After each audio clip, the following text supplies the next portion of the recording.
পৰিচালনা সঞ্চালক মহোদয়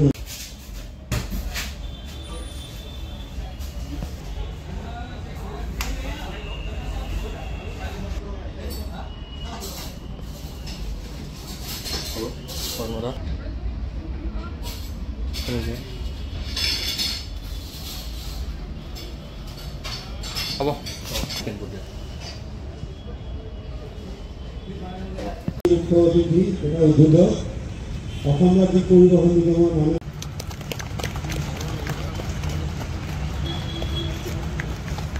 পৰিকল্পনা অনুসৰি আজি আমি আগবাঢ়িছোঁ আমাৰ এই ৰাইনো ফুড এক্সপ্ৰেছ আমাৰ টেকনিচিয়ানক অনুৰোধ কৰিম এটা ভিডিঅ'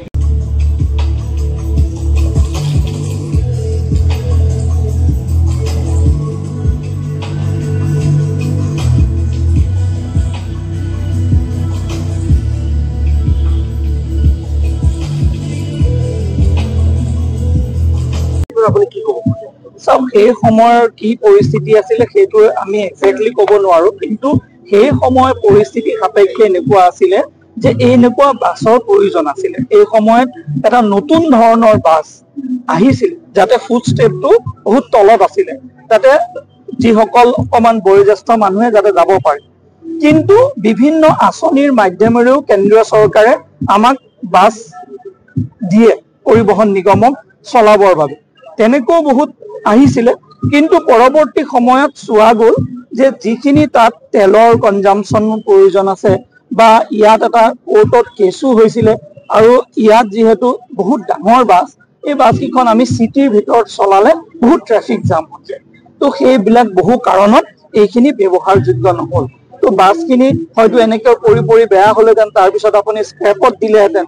সেই স্ক্ৰেপত যোৱাৰ আগতে আমি সিদ্ধান্ত ললো যাতে ইয়াক এটা অল্টাৰনেটিভ মডেল হিচাপে ব্যৱহাৰ খুব সম্ভৱ চাগে তেওঁলোকে কেনেকৈ কি চিন্তা কৰিছিলে সেই সম্পৰ্কে আমি নাজানো, কিন্তু কি পৰিস্থিতি আছিলে আমি এটা দূৰদৰ্শী চিন্তা নাছিলে। চাওক, দূৰদৰ্শী সেই সময়ত চাগে এইটো প্ৰযোজ্য আছিলে, কিন্তু আমি যেতিয়া দায়িত্ব পালো তেতিয়া দেখিছিলো যে বাছসমূহ পৰি আছিলে। বাছখিনি আমি যেতিয়া চাবলৈ গৈছিলো তেতিয়া আমি দেখিছিলো বহু এনেকুৱা বাছ পৰি আছে। তো সেই পৰি থকা বাছক কেনেকৈ সদব্যৱহাৰ কৰিব পাৰে সেয়াই আমি আলোচনা কৰি এইটো এটা মাধ্যম আনিলো। আৰু এটা কথা সুধিব যে নিবনুৱা যুৱকসকল যদি ইয়ালৈ আহে, আমিতো বাছখনত দিয়াৰলৈকে আমাৰ দায়িত্ব, সেইখিনি আমি সহায় কৰিম। বাকী লোনটো বেংকৰ পৰা লয় বা অন্যান্য জেগাত হয়, আৰু মাননীয় মুখ্যমন্ত্ৰী এইবাৰ আত্মনিৰ্ভৰ অসমৰ এক নতুন আঁচনি লৈছে, কেন্দ্ৰীয় চৰকাৰৰ মুদ্ৰা লোন আঁচনি আছে। তো সেই আঁচনিবিলাকৰ পৰা যদি যুৱক যুৱতীসকলে সুবিধা লয়, আৰু আপোনালোকে দেখিছে খানাপাৰা ফিল্ডতে বহুত যুৱকক গোটেই অসমৰ তেওঁলোকক সেই 2 লাখ টকাৰ লোনৰ ইতিমধ্যে ব্যৱস্থা কৰা হৈছে। তাৰে ভিতৰত যদি কোনোবাই আমাৰ বাছক ব্যৱহাৰ কৰি যদি ব্যৱসায় কৰিব পাৰে আমিতো বেয়া নাপাওঁ, আমি ভাল পাম। অসমৰ ডেকা ল'ৰা ছোৱালীয়ে আমাক যদি আমি সহায় কৰিব পাৰো আমি খুব আনন্দৰে সহায় কৰিম। অসম পৰিবহণ নিগমে পৰিবহণ নিগমৰে ইনিচিয়েটিভ হয়। তেওঁলোকে মানে এটা প্ৰচাৰ কৰিলে যে তেওঁলোকৰ যিখিনি এনেকে কিছুমান বাছ যিবিলাক এতিয়া ইউজ হৈ থকা নাই, তেওঁলোকে মানে সেইটোৰ কাৰণে কিবা এটা বেলেগ এটা ব্যৱসায়ৰ এটা মানে যাতে ৰাস্তা এটা উলিয়াব পাৰে সেইবোৰ চিন্তা কৰিছিলে। আৰু তেনেকে আমি কিছুমান, মই যিহেতু ষ্টাৰ্টআপৰ লগতো জড়িত, তেনেকে সেই হিচাপে আমি আগবাঢ়িলো যে এইখন কেনেকে মানে এটা কমাৰ্চিয়েলি এটা ভাল ব্যৱসায়লৈ আমি কৰিব পাৰো তেনেকে ট্ৰান্সফৰ্ম।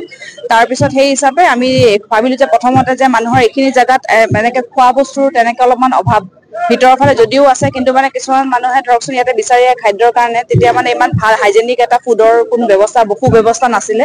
সেইকাৰণে আমি ভাবিলো যে প্ৰথম যিখন পদক্ষেপ হয় সেইখন খাদ্যৰ পৰা আৰম্ভ কৰা যাওক।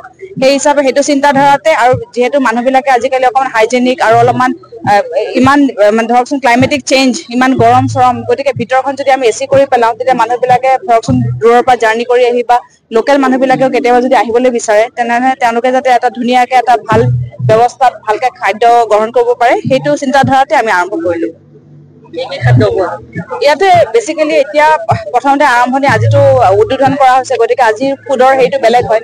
কিন্তু তাৰপিছত ধৰকচোন যে ব্ৰেকফাষ্টৰ পৰা আদি কৰি গোটেইখিনি থাকিব ধৰকচোন, বা বিভিন্ন ধৰণৰ থালিবিলাক থাকিব, বা ৰুটি বা চিকেন এনেকুৱা ধৰণৰ, বা ভেজিটেৰিয়ান কিবাও থাকিলে চব ধৰণৰ ব্যৱস্থা থাকিব। ব্যৱসায়টো কৰোঁতে কিমান মান খৰচ হৈছে? তেনেকে খৰচ বুলি তেনেকে ঠিক ধৰকচোন এনেকে ক'বলৈ এতিয়া অসুবিধা হ'ব। কিন্তু মানে ধৰকচোন যিমানখিনি মানে ভাবা গৈছিলে বা আপোনালোকে যিমানখিনি দেখিছে তাতকে বহুত কমতে আমি কৰি উলিয়াইছো। ধন্যবাদ। ঠিক আছে।